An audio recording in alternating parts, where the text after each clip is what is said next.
hatinya sudah remuk walaupun sudah dimaafkan. Momen saat itu yang antum lakukan itu akan berbekas padanya, akan mengingatkan dia tentang apa yang telah antum lakukan selama ini terhadapnya.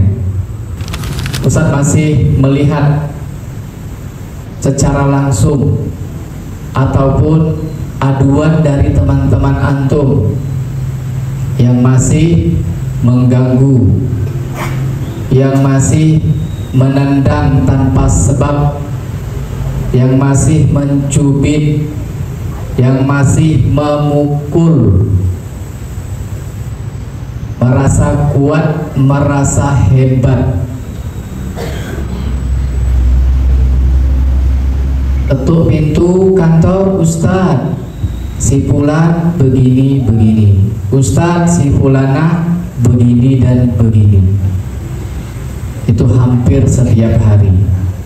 Baik, pertanyaannya adalah antum di sini tujuannya untuk belajar atau menunjuk kehebatan?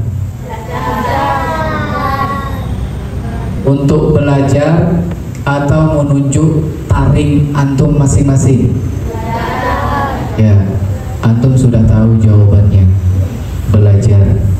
Masya Allah, barakallahu fiik.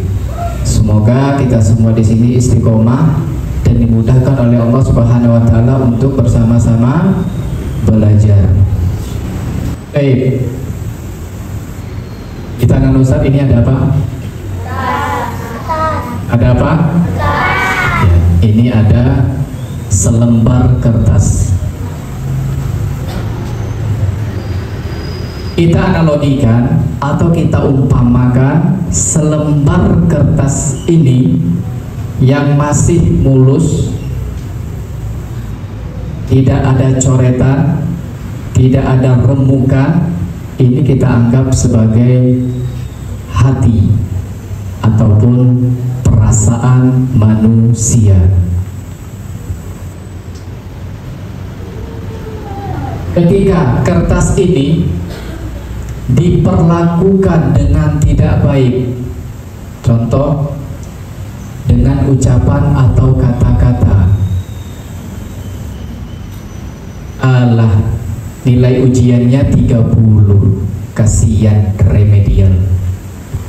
Kertas ini atau yang kita anggap perasaan ini, jika teman antum tidak menerimanya, dia akan remuk.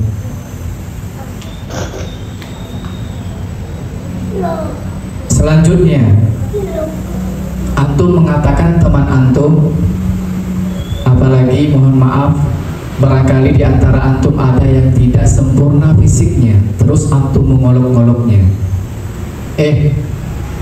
dasar sumbing, dasar pincang, dasar berkurap. Tanpa kita sadari ucapan kita ini membuat teman antum sakit hati. Ada lagi yang memanggil nama temannya dengan julukan tidak baik. Ya, antum bercanda, tapi tidak semua teman antum menerima. Memanggil nama teman antum dengan nama bapak atau nama ibu, ini teman antum akan sakit hati.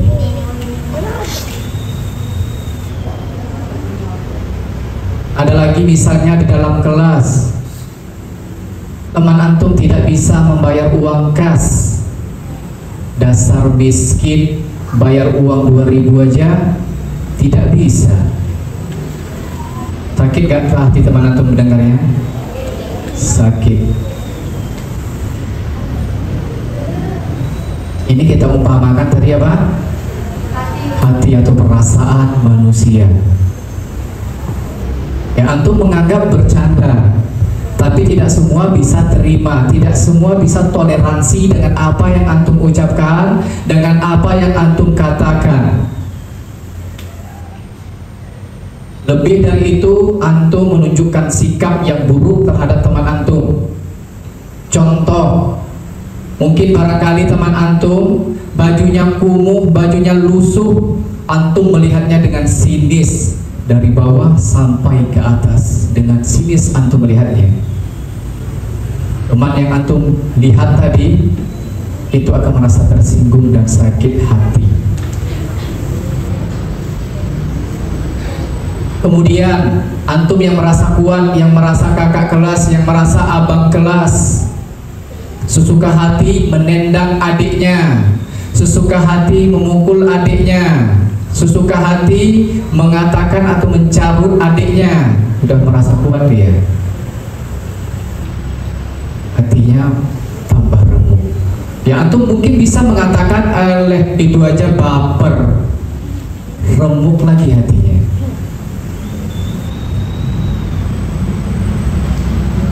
Tidak hanya itu saja, antum mungkin mengatakan dia dasar pendek, dasar hitam, hidup lagi.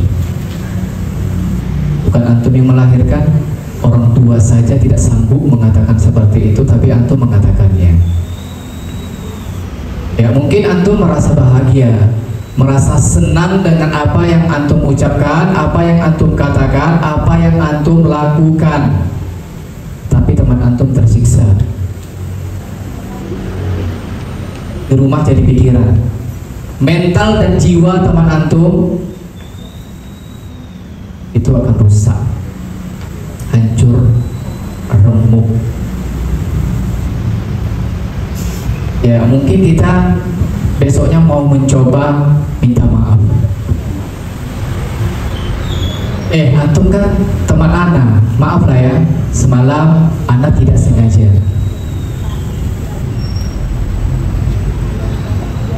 Kita coba buka pintu maafnya. Mungkin teman antum ya menerima maaf dari antum. Maaf ya, semalam ana bercanda aja kok, tidak serius dengan antum. Buka pintu maafnya. Maaf ya, ana kan sahabat baik antum, itu kan main-main saja, tidak serius. Janganlah baper.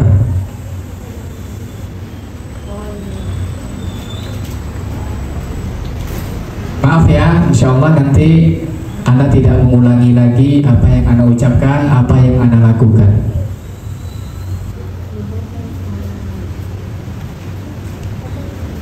Lihat keadaan kertas saat ini.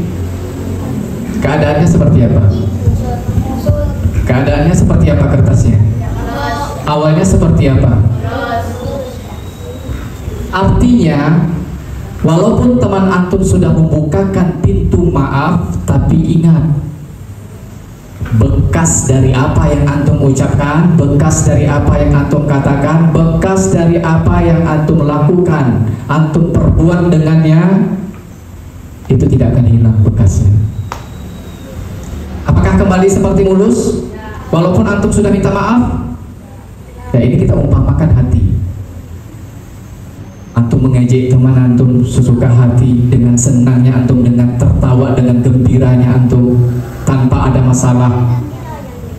Pintu maaf mungkin terbuka, tapi hatinya sudah remuk walaupun sudah dimaafkan. Momen saat itu yang antum lakukan itu akan berbekas padanya, akan mengingatkan dia tentang apa yang telah antum lakukan selama ini terhadapnya. Jadi Ustaz minta tolong kepada antum semua ya, selama di sekolah Anas bin Malik ini, tolong hindari sikap yang seperti ini. Apalagi perbuatan tersebut, kata-kata tersebut, ucapan tersebut sering terulang setiap hari. Dan ini dinamakan sebagai bullying. Paham anak-anak Ustadz sampai di sini?